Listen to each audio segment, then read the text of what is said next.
when America tried to take over Canada and failed. The War of 1812 is the story America buried. It wasn't about trade, pride, or border disputes. It was about taking Canada. Under President James Madison, Washington believed it could absorb British Canada into the new republic, an early version of Manifest Destiny before the phrase even existed. Congress called it a quick campaign. Thomas Jefferson said it would be a mere matter of marching. They expected farmers with muskets to walk north, wave the flag, and be greeted as liberators. Instead, it turned into one of the greatest miscalculations in American history. 32 months of chaos, humiliation, and loss. The early American plan looked more like a business deal than a military campaign. Treasury Secretary Albert Gallatin, not a general, drafted the invasion strategy. His notes treated the conquest like an economic merger. Canada's ports, timber, and trade routes would simply be transferred to the United States. By summer 1812, troops crossed the border into Upper Canada and burned York, which we now know as Toronto. The victory didn't last. British troops struck back hard. They pushed south, captured Washington, D.C., and set fire to the White House in 1814. The message was clear. If America wanted empire, it would pay for it in flames. But wars are never fought on battlefields alone. Behind the muskets was a web of secret orders, smugglers, and spies. American agents disguised as fur traders moved quietly along the Great Lakes, promising Canadian locals land and money if they helped the invasion succeed. River merchants were used as covert couriers, hiding gunpowder and maps inside crates marked as farm supplies. The entire network was held together by one courier, Henry Byrd, who carried coded letters meant for General William Hull. He never made it. Captured near Niagara Falls, Byrd's arrest exposed the scheme, and British intelligence cracked the cipher within days. Jefferson's cabinet had been quietly funding volunteer militias through private New York banks, hoping to create chaos inside Canada without leaving official fingerprints. When the ring collapsed, the U.S. lost not only its spies, but also its credibility. While soldiers marched and smugglers hid contraband, Washington fought a different kind of war, one waged through headlines. The National Intelligencer printed front-page stories in June 1812 claiming Canada surrenders before the first shot was even fired. The New York Evening Post ran glowing editorials saying Canadians yearn for liberation, though the articles were written by government staffers under fake names. It was an early example of wartime propaganda designed to rally a skeptical public. Even when American forces lost Detroit that same year, newspapers published victory sketches showing flags raised over cities they never captured. For weeks, people believed they were winning a war that was already turning into disaster. Years later, historians uncovered letters revealing that Madison's administration literally paid some journalists in whiskey, land grants, and confidential contracts. The press had been weaponized, and the truth was treated as a casualty. Then came the retaliation that no one in Washington expected. In April 1813, British forces led by Major General Robert Ross launched a counter-invasion. They landed in the Chesapeake Bay, marched straight into the U.S. Capitol, and torched Washington, D.C., the White House, the Capitol, and the Treasury all went up in flames, a direct response to America's earlier destruction of York. British commanders called it justice, not conquest. Ross's personal journal noted that a few buildings were deliberately spared to educate the Republic in humility. It wasn't random vandalism, it was a lesson carved in fire. On the northern frontier, Canadian fighters and their indigenous allies turned the invasion into a nightmare. Mohawk scouts guided British raids through forests the Americans didn't understand, striking outposts and supply lines deep inside U.S. territory. These weren't large battles, but they terrified frontier towns, who saw fires in the distance and assumed invasion was spreading south. In September 1814, during the attack on Baltimore, American defenders watched Fort McHenry explode under British bombardment. That night, Francis Scott Key wrote the words that later became the Star-Spangled Banner. What's often forgotten is that the song was written while watching Britain's revenge burn across the horizon.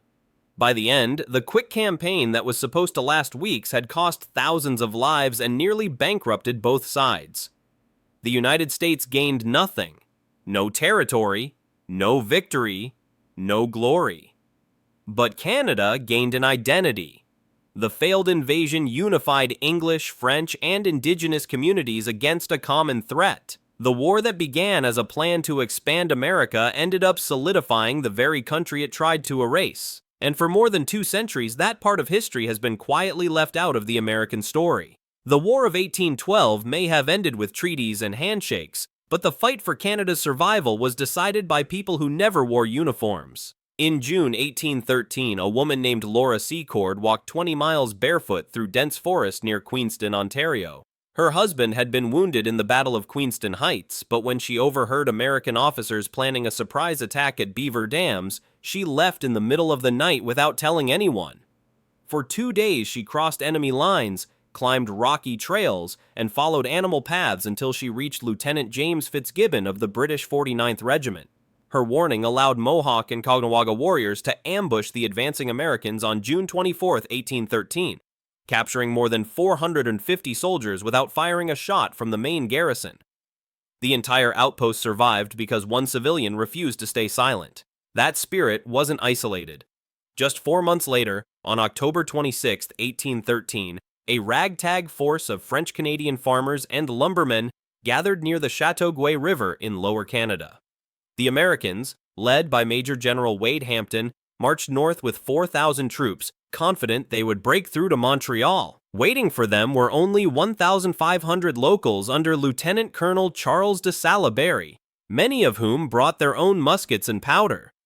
The Canadians built hidden trenches, blocked roads with fallen trees, and used bugles to mimic larger forces echoing through the forest. When the battle began, the confusion worked perfectly. Hampton's men, disoriented and short on supplies, panicked and withdrew. De Salaberry's militia suffered fewer than 25 casualties. The Americans lost hundreds. That single day proved that discipline wasn't exclusive to standing armies. It could be forged in barns, sawmills, and frozen rivers.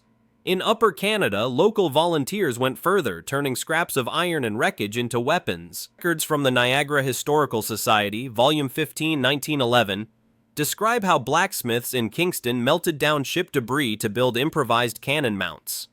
These crude batteries defended river crossings that professional engineers said were indefensible. At Chrysler's Farm in November 1813, small colonial units reinforced by these volunteer gunners repelled repeated American charges along the St. Lawrence. The battle destroyed the invasion route toward Montreal for good. It was the kind of defense born not from training, but from desperation and geography. Modern historians like Alan Taylor and Pierre Berton later called the War of 1812 the war that made Canada Canadian. It wasn't about victory on paper, it was about survival through collaboration. English settlers, French farmers, indigenous allies fought under one cause. Not loyalty to Britain, but a shared refusal to become someone else's territory. Unity was born from invasion, and it never fully faded. But Washington didn't give up. 4 years after the Treaty of Ghent supposedly ended hostilities, American military planners drafted a document now known as Operation Plan 1818.